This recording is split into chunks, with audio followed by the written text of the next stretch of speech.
মুখ্যমন্ত্ৰী হিমন্ত বিশ্ব শৰ্মা মহোদয়, আপুনি আঁচনিৰে যিমানেই চমক নিদিয়ক কিয় বা হিতাধিকাৰী সৃষ্টি নকৰক কিয়, প্ৰকৃত ব্যক্তিয়ে আপোনাৰ আঁচনিৰ সুবিধা লাভ কৰিছেনে কৰা নাই খবৰ ৰাখিছেনে?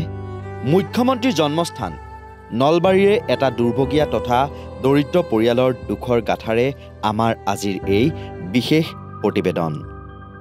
ঘৰটোৰ দুৰৱস্থা চাওকচোন। অৰুণোদয় আঁচনিটো নাপালেই, বিশুদ্ধ খোৱাপানী এটুপিও নাপালে পৰিয়ালটোৱে, নাই বিদ্যুতৰ সংযোগ, সেয়েহে নিশা হ'লে জ্বলে মাটিৰ চাকি। যি সময়ত চৰকাৰে নতুন নতুন আঁচনি ঘোষণা কৰি ৰাজ্যৰ একাংশ পৰিয়ালক ৰাজনৈতিক মুনাফা আদায়ৰ বাবে হিতাধিকাৰীক পৰিণত কৰিব বিচাৰিছে, সেই সময়তে নলবাৰী জিলাৰ নৱগঠিত টিহু বিধানসভা সমষ্টিৰ পূব নাম্বৰভাগ গাঁও পঞ্চায়তৰ অন্তৰ্গত ষাঠিকুচি গাঁৱৰ দুগৰাকী ভাতৃ ভগ্নীৰ কৰুণ জীৱনগাথাই সকলোৰে চকু কপালত তুলিছে। চৰকাৰী চাউলকেইটাৰ বাহিৰে আজিলৈকে ঢুকি পোৱা নাই চৰকাৰী কোনো এটা অভিলাষী আঁচনিয়ে। প্ৰধানমন্ত্ৰী আৱাস যোজনা, উজ্জ্বলা যোজনা, গ্ৰাম্য বৈদ্যুতিকৰণ, অৰুণোদয়কে আদি কৰি দুখীয়া পৰিয়ালৰ বাবে প্ৰৱৰ্তন কৰা সকলো চৰকাৰী আঁচনিয়ে ঢুকি নাপালে এই পৰিয়ালটো। এক কথাত প্ৰতিটো চৰকাৰী আঁচনিৰ পৰা বঞ্চিত হৈ আহিছে এই দৰিদ্ৰ পৰিয়ালটো। ঘৰ বুলিবলৈ যিটো আছে সেইটো ভগা জৰাজীৰ্ণ, য'ত পোহনীয়া জন্তুৰ সৈতে একেলগে বাস কৰে ভাতৃ ভগ্নীয়ে। এই দুই ভাতৃ ভগ্নী মণিৰাম দাস আৰু মিনতী দাসে আনৰ ঘৰত হাজিৰা কৰি চোতালত থকা বগৰী গছডালৰ বগৰী বিক্ৰী কৰি কৃষিকৰ্মৰ সময়ত আনৰ ঘৰত বোকা ৰুই কোনোমতে জীৱন নিৰ্বাহ কৰি আহিছে। আমি পানী নাপাওঁ, লাইন নাপাওঁ, ঘৰো নাপাওঁ, একো নেদে। অৰুণোদয় বনাই আপুনিতো বিয়া নোহোৱাকৈ আছে, প্ৰথম পাব লাগে অৰুণোদয়, আপুনি দিয়া নাই এতিয়ালৈকে। তাৰমানে হেৰি ফৰ্মখন ফিল আপ কৰিছোঁ, কৰাতে তাৰমানে মেম্বাৰে হেৰি দিয়া নাই, তাৰমানে যোনে কয় শুনিয়ে দিব সেনেকৈ কৈছে। খোৱাপানীও নাই আপোনালোকৰ? খোৱাপানী দূৰৰ পৰা পানী আনে, গবৰাদলৰ চকৰ পৰা পানী অনা যায়, নপাৰাৰ পৰা। ঘৰটোতো বহু বছৰ হ'ল, বহু বছৰ প্ৰথম দিনতে হৈছিল আপোনালোকৰ, এতিয়াতো ঘঁহি গৈছে। ঘৰৰ কাৰণে এপ্লিকেশ্যন কৰিছিল না? এপ্লিকেশ্যন কৰা নাই। ঘৰৰ ফটো মাৰিব আহিছিল নেকি? ঘৰৰ চাৰ্ভেচ কৰিব আহিছিল, কিন্তু ঘৰ দিয়া নাই এতিয়ালৈকে? ঘৰ দিয়া নাই। আপোনালোকৰ জীৱিকা কি কৰি খায়? আমি পেক ৰুং, ধানৰি চাওঁ আৰু পেক ৰুই ছাগল কটা কষ্ট কৰি আনিছোঁ। এই বগৰীডাল দেখা পাইছোঁ, বগৰী এডাল আছে, বগৰী বিক্ৰী কৰি বিক্ৰী কৰোঁ, বগৰী কটা বিক্ৰী কৰা যায়। যে মই দেখিছোঁ এতিয়া আপোনাক একেলগে আপোনালোকৰ পোহনীয়া ছাগলীৰ লগত আপোনালোকে সহবাস কৰে।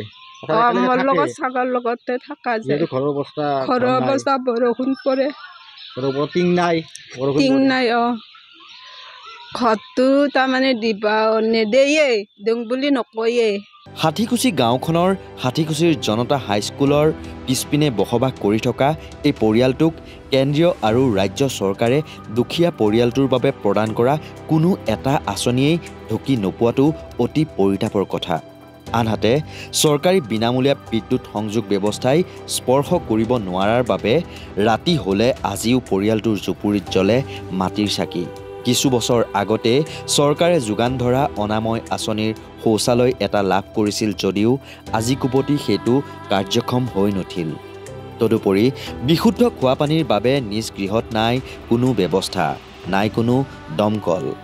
সেয়েহে মণিৰাম দাসে প্ৰতিদিনে ৰাতিপুৱা 2টা বাল্টি এডাল বাঁহত ওলমাই ঘৰৰ পৰা কিছু দূৰত অৱস্থিত গোবৰাদল পদ্মপাৰা চকত থকা ৰাজহুৱা দমকলৰ পৰা খোৱাপানী ভাৰ বান্ধি আনি কামলৈ আকৌ ওলাই যায় আৰু সন্ধিয়া কামৰ পৰা আহিও এনেদৰে পানী কঢ়িয়াই আনি পৰিয়ালটো চলাই নিছে বুলি জানিবলৈ দিয়ে মণিৰামে।